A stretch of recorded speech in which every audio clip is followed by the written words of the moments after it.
Good morning children, welcome to E-classes। आज 19 chapter महाकवि कालिदास के पार्ट 2 की तरफ हम आगे बढ़ रहे हैं। पहले पार्ट 1 हम कर चुके हैं। यहाँ तक लास्ट में समझाया था कि महाकवि कालिदास बचपन में बुद्धू माने जाते थे, जिस डाली पे बैठे थे उसी को काट रहे थे। फिर भी बड़े होकर महाकवि कालिदास नाम लिया और इतने विद्वान बन गए। इसकी बहुत ही अच्छी स्टोरी है, वो आज हम स्टार्ट करेंगे। और वैसे भी स्टोरी सुनने में आप लोगों को बहुत ही अच्छा लगता है ना, बहुत ही इंटरेस्ट होता है हर व्यक्ति को स्टोरी सुनने में। तो ये स्टोरी भी बहुत ही इंटरेस्टिंग है। उन दिनों शारदानंद नाम के एक कौन थे? राजा। अंडरलाइन करते जाएंगे आप। उनकी एक गुणवती मतलब गुणवान, विद्वान मतलब ज्ञानी पुत्री थी। पुत्री बेटी, नंदिनी भी कहा जाता है बेटी को, पुत्री बेटी, सुता भी कहते हैं। समानार्थी शब्द आपके प्रिपेयर होते जाएंगे। नंदिनी, सुता, बेटी, जिसका नाम क्या था? विद्योत्तमा। वह बहुत ही सुंदर और रूपवती मतलब रूपवान थी, ब्यूटीफुल थी। उसके रूप, गुण, ज्ञान की प्रशंसा, प्रशंसा मतलब तारीफ, दूर दूर के देशों तक फैली हुई थी। विद्योत्तमा को अपने रूप, गुण और ज्ञान का बड़ा ही क्या था? घमंड था। उसे घमंड हो गया था कि मेरे पास, मैं बहुत ही गुणवान भी हूँ, मेरा सौंदर्य भी बहुत अच्छा है और मैं ज्ञानी भी हूँ, अर्थात पढ़ी लिखी भी हूँ। इस बात पे उसे घमंड आ जाता है। अपने विवाह के संबंध में उसने घोषणा करके रखी थी। घोषणा मतलब एक अनाउंसमेंट करके रखा था। जो उसे शास्त्रार्थ में हरा देगा उसी के साथ वह अपना विवाह करेगी। शास्त्रार्थ का मीनिंग देखो क्या होता है?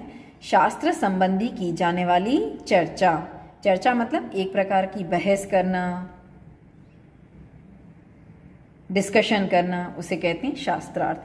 कि मान लीजिए दो पंडित बैठे हैं, एक पंडित दूसरे से सवाल करेगा, दूसरा पंडित पहले वाले से सवाल करेगा। अगर आप तेनालीरामा सीरियल देखते हो तो उसमें भी एक, अभी थोड़े टाइम पहले ही जो राजा हैं वहाँ के, ठीक है, कृष्ण राय, उनके महल में एक पंडित आता है और कहता है कि मैंने तेनालीराम के बारे में बहुत सुना है, वो बुद्धिमान है, विद्वान है, मैं इनकी परीक्षा लेना चाहता हूँ। तो क्वेश्चन पूछा गया था उस पंडित से कि बताओ कि हमारे शास्त्रों में ये कहा गया 33 करोड़ देवी देवता हैं, तो उनके नाम बताइए। तो तेनालीरामा उसमें कंफ्यूज हो जाता है। वो व्यक्ति शास्त्रार्थ करने आया था, ठीक है, तेनालीरामा से शास्त्रार्थ करने आया था। तो 2-3 दिन का समय मांगा तेनालीराम ने और पूरा छानबीन करके बताया कि 33 करोड़ देवी देवता नहीं है। एक्चुअली क्या कहा गया? 33 कोटि। अब कोटि शब्द संस्कृत का है। कोटि के दो अर्थ हैं, एक होता है करोड़, ठीक है, और दूसरा मीनिंग होता है प्रकार, ठीक है। कोटि शब्द के कितने मीनिंग हैं? 2। एक होता है करोड़ और दूसरा होता है प्रकार। तो जो इन्होंने अनुवाद किया, उन्होंने क्या लिख दिया? गलती से एक के बदले दूसरा अर्थ डाल दिया, जिससे अर्थ का अनर्थ हो गया। उन्होंने लिख दिया 33 प्रकार के देवी देवता नहीं, 33 करोड़ देवी देवता हैं। तो आज तक हम यही उलझन में रहे हुए हैं कि 33 करोड़ देवी देवता आखिर हैं कौन। तो उसने पूरा क्लियर किया कि अनुवाद करते समय, ट्रांसलेट करते समय अनुवादकों से मिस्टेक हो गई थी। 33 करोड़ नहीं बल्कि 33 प्रकार के हमारे समाज में या हमारे हिंदू धर्म में देवी देवता हैं। तो उसे क्या कहा जाता है? शास्त्रार्थ। मान लीजिए शिव पुराण है या गरुड़ पुराण है, उससे संबंधित एक दूसरे से ये लोग क्या करते हैं? चर्चा करते हैं। तो जो विद्योत्तमा को पराजित करेगा, मतलब विद्योत्तमा से भी उसके पास क्या होना चाहिए? ज्यादा ज्ञान होना चाहिए, तो ही वह उससे विवाह करेगी। उसकी इस घोषणा की जानकारी जैसे जैसे पास पड़ोस के देशों तक पहुंची, वहां के विद्वान तथा पंडित विद्योत्तमा के से शास्त्रार्थ करने के लिए आने लगे। बड़े बड़े पंडित थे, उन्होंने सोचा कि विद्योत्तमा जैसी राजकुमारी से विवाह करने का अवसर है, हम जाते हैं। लेकिन विद्वानों में पंडित को बड़ी ग्लानि का अनुभव हो रहा था। ग्लानि मतलब नफरत। जितने भी विद्वान और पंडित आए उनकी बेइज्जती हो जाती थी, अपमान होता था। देखो क्यों? और वे इसका बदला लेने का उपाय सोचने लगे, क्योंकि विद्योत्तमा को अपने ज्ञान पे बड़ा ही घमंड हो गया था, अभिमान हो गया था। तो पंडित उसे पराजित नहीं कर पाते थे, तो वो उनका क्या करती? मजाक उड़ाती थी। तो पंडितों को लगा कि ये तो हमारा अपमान हुआ है, अब हम इसका क्या लेंगे? बदला अवश्य लेंगे। विद्वानों और पंडितों ने मिलकर तय किया, विद्योत्तमा का विवाह किसी मूर्ख से करवा देंगे, तभी इसका क्या टूटेगा? घमंड टूटेगा। बहुत अपने आप को ज्ञानी मानती है, किसी बुद्धू से विवाह हो जाएगा तब इसकी ज़िंदगी बर्बाद हो जाएगी और पता पड़ेगा कि किसी का अपमान करने का नतीजा क्या होता है ना। कई बार ये कहा जाता है कि इंसान को की ज़बान से उसकी पहचान होती है। तो ज़बान से पहचान होती है मतलब ये नहीं कि ज़बान छोटी है, बड़ी है, सुंदर है, बदसूरत है ना। ज़बान से पहचान होना अर्थात हम जिस प्रकार के शब्द निकालते हैं उसी से हमारी पहचान होती है कि हमारे अंदर कौन से संस्कार हैं, कौन से गुण हैं, कौन से अवगुण हैं। यदि किसी गलती पे हम उसका अपमान कर देते हैं तो हमारे संस्कार और हमारा दुष्चरित्र प्रकट होता है। यदि उसे प्यार से पेश आया जाए, गलती करने पर या कोई भी ऐसी परिस्थिति हो, प्यार से भी मामला सुलझाया जा सकता है, तो हमारे मन को भी शांति मिलती है और सामने वाले के मन पे भी अच्छा प्रभाव हमारा पड़ सकता है। तो विद्योत्तमा ने ऐसा नहीं किया, ज्ञानी थी लेकिन घमंड में आके उसने दूसरों का क्या कर दिया, अपमान कर दिया। तो अपमान का बदला तो इंसान हमेशा याद रखता है कि इसने मेरा अपमान किया था ना। मान लीजिए आप क्लास में बैठे हैं और आपने कुछ ऐसी गलती कर दी, टीचर को पता नहीं पड़ा, लेकिन किसी बच्चे ने आपको देख लिया और उसने कंप्लेन कर दी कि मिस इसने ना ऐसा किया है, ये बता नहीं रहा है, या इसने ऐसा बैड वर्ड बोला है। तो टीचर आपको पनिशमेंट देती है, बाहर निकाल देती है या कुछ भी एक्शन उठाती है, तो आपको लगता है कि मेरा अपमान हुआ या मुझे टीचर ने गलती होने पे डांटा या ऐसा बुरा शब्द कहा, अब मैं इस अपमान को कभी भूलने वाला नहीं हूँ। तो ये अपमान किससे होता है? इसी जबान से ही होता है ना। पूरे क्लास में इस प्रकार का अपमान किसी से सहन नहीं होता। तो फिर 10 साल के बाद भी जब आप उस क्लासमेट से मिलेंगे ना, या आपको मौका मिलेगा, मान लीजिए आप एक ही ऑफिस में नौकरी कर रहे हैं और आपको आज मौका मिला कि उससे कुछ गलती हो गई है, तो हमारे मन में क्या आएगा, इसने मेरा अपमान किया था ना, मेरी कंप्लेन की थी और बहुत सारी मेरी इंसल्ट हुई थी पूरी क्लास में या पनिशमेंट मिली थी, आज मुझे मौका मिला है, आज मैं इसका बदला लेके रहूंगा और बॉस के सामने या पूरी ऑफिस के सामने क्या करूंगा, इसे नीचा दिखा दूंगा तो मेरा बदला पूरा हो जाएगा। तो उस प्रकार जब हम शब्द निकालते हैं अपनी जबान से, वो बहुत ही सोच समझ के निकालने चाहिए और अपमान तो बिल्कुल भी नहीं करना चाहिए, क्योंकि अपमान कभी भी इंसान अपना भूलता नहीं है। तो जिन पंडितों का अपमान किया गया था ना, उन्होंने इसका बदला लेने के लिए देखो क्या योजना बनाई, वे अपने अपमान का बदला भी ले सकेंगे। अतः वे ऐसे एक मूर्ख की तलाश में रहने लगे। संयोग से, संयोग मतलब कोइंसिडेंट, सौभाग्यवश उन्हें एक ऐसा मूर्ख मिल ही गया। वह पेड़ की जिस डाली पे बैठा था उसे ही काट रहा था। तो ये पता है कौन था युवक? और कोई नहीं, महाकवि कालिदास ही थे। जिस डाली पे बैठे थे उसे ही क्या कर रहे थे, काट रहे थे। पंडितों तथा विद्वानों को लगा कि उससे बड़ा मूर्ख और कौन होगा कि जिस डाली पे बैठा है उसे काट रहा है, उसे पता ही नहीं है कि मैं गिरूंगा इस डाली के साथ, मेरी हड्डी पसली एक हो सकती है। इसलिए पंडितों ने उसे पेड़ से नीचे उतारा, समझा बुझा के एक सुंदर राजकुमारी से उसका विवाह करा देने की बात कही, लालच देके अपने साथ चलने को राजी किया। राजी किया मतलब प्रसन्न कर दिया या खुश कर दिया कि चलो तुम हमारे साथ चलो, तुम्हारा विवाह किससे कराएंगे, एक राजकुमारी के साथ, राजा की रानी के साथ, और बहुत अच्छे अच्छे वस्त्र भी पहनाएंगे तुम्हें। पंडितों ने उसे मूर्ख युवक को यह बात अच्छी तरह समझा दी थी, वह वहां पे कुछ बोलेगा नहीं। अब वहां पे मतलब कहाँ पे, राजकुमारी के आगे, जब हम तुम्हें शास्त्रार्थ करने के लिए लेके जाएंगे। गूंगा बन के रहना है, नहीं तो उसका विवाह नहीं होगा, यदि कुछ बोला तो उसकी शादी नहीं होगी। वह मूर्ख युवक बड़ा खुश हुआ, उसने पंडितों की बात मान ली और उनके द्वारा दिए गए अच्छे अच्छे वस्त्र भी पहन लिए। पंडित उसे विद्योत्तमा के पास शास्त्रार्थ करने के लिए लेकर चले गए। अब इतना मूर्ख था, जिस डाली पे बैठा था उसे ही काट रहा था। ऐसे मूर्ख व्यक्ति को ले जाना कितना बड़ा खतरे का काम हो सकता है ना। लेकिन फिर भी पंडितों ने चालाकी की, उन्होंने कहा कि तुम्हें कुछ भी बोलना नहीं है, क्योंकि तुम्हारे पास ज्ञान है ही नहीं, और विद्योत्तमा तो ऐसी ऐसी बातें पूछेगी तो पता पड़ जाएगा कि ये तो बुद्धू व्यक्ति है, इसलिए तुम्हें बिल्कुल मौन रहना है। राजकुमारी विद्योत्तमा को उस मूर्ख युवक का परिचय देते हुए पंडितों ने बताया, ये हमारे कौन है, गुरु हैं और बहुत ही बड़ी विद्वान है। मतलब हमने जो शिक्षा प्राप्त की है वो किनसे की है, इन्हीं से की है। बहुत ज्ञानी है, शास्त्रों की जानकार हैं, जानकार, इनकी शास्त्रों की बहुत अच्छी गहराई से जानकारी है। आपके साथ शास्त्रार्थ करने आए हैं, लेकिन उन दिनों मौन व्रत चलने के कारण संकेत में ही शास्त्रार्थ करेंगे। संकेत मतलब निशानी देकर, इशारे में ही जवाब देंगे, कुछ भी बोलेंगे नहीं। अब विद्योत्तमा भी इस बात को समझ नहीं पाई और उसने स्वीकृति दे दी कि हाँ भले मौन रहे लेकिन मैं इनके साथ शास्त्रार्थ करने के लिए तैयार हूं। विद्योत्तमा पंडितों की यह छल मतलब कपट धोखे भरी बातें समझ ही नहीं सकी, शास्त्रार्थ के लिए तैयार हो गई। उसने युवक को एक उंगली दिखाई जिसका भाव था कि ईश्वर एक है। आपने अगर साईं बाबा की सीरियल देखी हो जो आजकल आती है, और दूसरी बात उनका जब भी फोटो या कोई हम मूर्ति देखते हैं ना तो उनकी उंगली एक ऊपर की तरफ दिखाई जाती है। इनडायरेक्ट मीनिंग बताए उसका क्या है कि ईश्वर एक है, उसके नाम अलग अलग हैं लेकिन ईश्वर तो एक ही है। तो ये किसने इशारा किया? विद्योत्तमा ने। उस मूर्ख युवक ने समझा कि यह मेरी एक आंख फोड़ डालना चाहती है।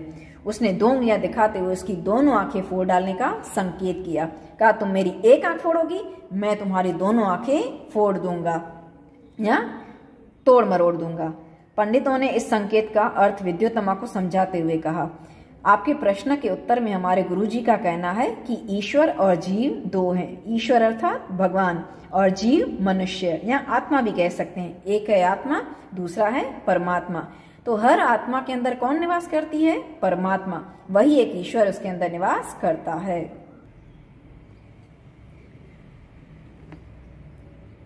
पंडितों ने कहा ईश्वर और जीव 2 हैं, एक आत्मा दूसरे परमात्मा। इस बार राजकुमारी विद्योत्तमा ने 5 उंगलियां दिखाकर पंच तत्वों का संकेत किया।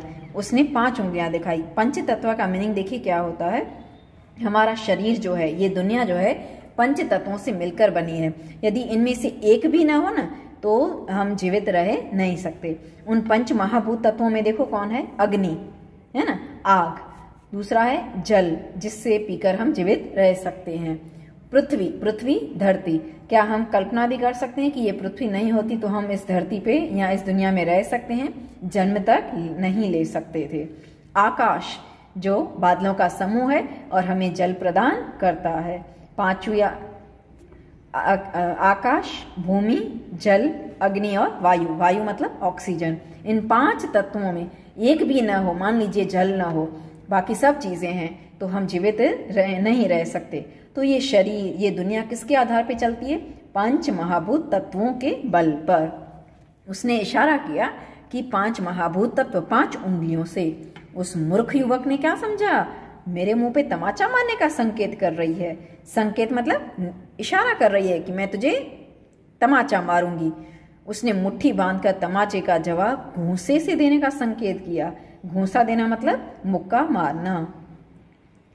उसने 5 की 5 उंगलियों को यहाँ बंद करके मुट्ठी बांध के कहा, तू मुझे तमाचा मारेगी, मैं तुझे घूंसा मारूंगा। पंडितों ने इस बार भी विद्योत्तमा को इस संकेत का अर्थ बताते हुए कहा, आप 5 उंगलियों में पंचतत्वों का संकेत करती हैं ना, लेकिन हमारे गुरुजी का कहना है 5 तत्वों के मिलने से ही सृष्टि का निर्माण होता है, अलग अलग रहने में नहीं। कि जब ये 5 तत्व मिल जाते हैं, और मुट्ठी बंद करके 5 उंगलियां करके बताई, जब ये मिल जाते हैं तभी हम जीवित रह पाते हैं, और ये सृष्टि मतलब संसार जीवित रह सकता है। इनमें से एक भी नहीं हो ना तो भी हम जीवित नहीं रह पाएंगे। इस तरह उपरोक्त शास्त्रार्थ में विद्योत्तमा ने उस मूर्ख युवक से अपनी क्या मान ली? हार मतलब पराजय मान ली। दोनों का विवाह भी हो गया। धूमधाम से पंडितों ने शादी करवा दी। एक दिन की बात है, एक ऊंट की बोली सुनकर वह मूर्ख युवक अपना मौन व्रत भूलकर यकायक बोल उठा। यकायक मतलब अचानक से बोल उठा, उट्र उट्र। अब आपने ऊंट शब्द देखो ऊपर लिखा हुआ है ना, सेकंड लास्ट लाइन में, इधर ऊंट कैसे लिखा जाता है? बड़ी ऊ लिख के ऊपर चंद्र बिंदु। तो हम इसका प्रोनाउंसिएशन कैसे करते हैं? ऊंट मतलब नाक से आवाज निकाली जाती है चंद्र बिंदु की, नहीं तो क्या हो जाएगा? उट हो जाएगा। और चंद्र बिंदु का प्रोनाउंस करें तो क्या होगा? ऊंट, है ना। तो उसी ऊंट बोलने का प्रोनाउंसिएशन करने नहीं आ रहा था। ऊंट कैसे बोला जाता है? उसने क्या बोल दिया? उट्र उट्र। उट्र उट्र इसका तो कोई अर्थ होता ही नहीं है। उसकी बोली सुनकर विद्योत्तमा चौंक गई। उसे पता चला कि उसका पति कोई विद्वान पंडित नहीं बल्कि एक बहुत बड़ा मूर्ख व्यक्ति है। इसे तो ऊंट शब्द का प्रोनाउंस करने भी नहीं आता। ये ऊंट को क्या बोलता है? उट्र उट्र बोलता है। पंडितों की छल भरी बातें अब उसके समझ में आ गई कि मैंने इनका अपमान किया था ना, यहाँ मैंने इन्हें पराजित कर दिया था शास्त्रार्थ में। उसका बदला लेने के लिए इन्होंने क्या किया, मेरी शादी मूर्ख युवक से करवा दी है। विद्योत्तमा को बहुत मानसिक दुख पहुंचा। मानसिक मतलब मेंटल, दुख मतलब हर्ट हुआ। उसने अपने महल में कालिदास के प्रवेश पे रोक लगा दी। प्रवेश मतलब एंटर होने पर। कहा कि अब ये व्यक्ति हमारे महल में नहीं आ सकता। द्वार बंद कर दिए। चौकीदार या जो द्वारपाल खड़े रहते हैं उन्हें कह दिया कि इसे अंदर आने नहीं देना। द्वार मतलब दरवाजे। कठोर उपासना, उपासना मतलब तपस्या। कठोर मतलब बहुत ही सख्त उपासना करके माँ काली का वरदान प्राप्त हुआ।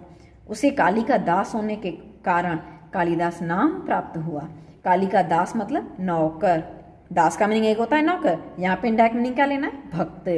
काली का महान भक्त होने के कारण लोगों ने उसे नाम ही क्या दे दिया, कालिदास। अब इनका कालिदास नाम प्राप्त हुआ उपासना या तपस्या करने के बाद, लेकिन इससे पहले इनका क्या नाम था वो हमें कुछ भी पता नहीं है। जन्म कहाँ हुआ, कब हुआ, ये भी सिर्फ अंदाजा लगाया जाता है। ठीक है। शीघ्र ही कालिदास सारी विद्याओं को सीखकर, विद्याओं मतलब सारे के सारे एजुकेशन प्राप्त करके, कलाएं सीखकर प्रवीण हो गए। प्रवीण मतलब एक्सपर्ट हो गए। राजनीति मतलब पॉलिटिक्स, धर्मशास्त्र जो हमारे धार्मिक ग्रंथ हैं, साहित्य का मीनिंग पहले बता चुकी हूँ, लिटरेचर, अच्छा ज्ञान प्राप्त कर वह फिर से विद्योत्तमा के पास लौटते हैं। द्वार तब भी बंद था। द्वारपालों ने कहा आपके लिए दरवाजा नहीं खुलेगा, महारानी का आदेश है। कवि ने अपने विद्वान होने के प्रमाण स्वरूप मतलब सबूत के तौर पर संस्कृत में द्वार खोलने के लिए विद्योत्तमा से प्रार्थना की। कहा विद्योत्तमा को बुलाओ। द्वारपालों ने बुलाया और वो दरवाजे के भीतर ही या अंदर ही बाजू में खड़ी थी और संस्कृत में उससे बात की। देखो क्या प्रार्थना की, दरवाजा खोलो। अनावृत कपाट द्वार देहि, अर्थात बंद दरवाजा खोल दो। कपाट मतलब दरवाजा। अंदर ने पत्नी विद्योत्तमा ने पूछा अस्ति कश्चित वाग विशेष। कहा आज तुम्हारी वाग विशेष मतलब वाणी में क्या विशेषता है जो तुम संस्कृत बोल रहे हो। और आपको पता होगा पहले के समय में संस्कृत भाषा बोली जाती थी। सबसे पुरानी में पुरानी भाषा हमारी कौन सी है, संस्कृत भाषा। ठीक है। इस पर महाकवि कालिदास ने क्रमशः मतलब वन बाय वन, एक के बाद एक, कुमार संभव, मेघदूत, रघुवंश की रचना विद्योत्तमा को सुनाई। विद्योत्तमा को जब उनके पंडित होने का विश्वास हो गया, रचना सुनाई मतलब जो उन्होंने ग्रंथ लिखे हैं ना वो सब के सब बोलते गए, मतलब उनको पूरा का पूरा ग्रंथ मुंह पे याद था। तब उसको विश्वास हुआ कि मेरा पति जो है मूर्ख नहीं रहा, वो तो महाकवि बनकर आ चुका है। तब उसने दरवाज़ा खोल के इसका स्वागत किया। यहाँ तक पार्ट 2 हमने कर लिया। ये थी इसकी स्टोरी कि वो मूर्ख थे लेकिन कैसे कालिदास कहलाए। अब इन्होंने कौन कौन से ग्रंथ लिखे हैं आगे चलकर ये हम पार्ट 3 में करेंगे। Okay, thank you.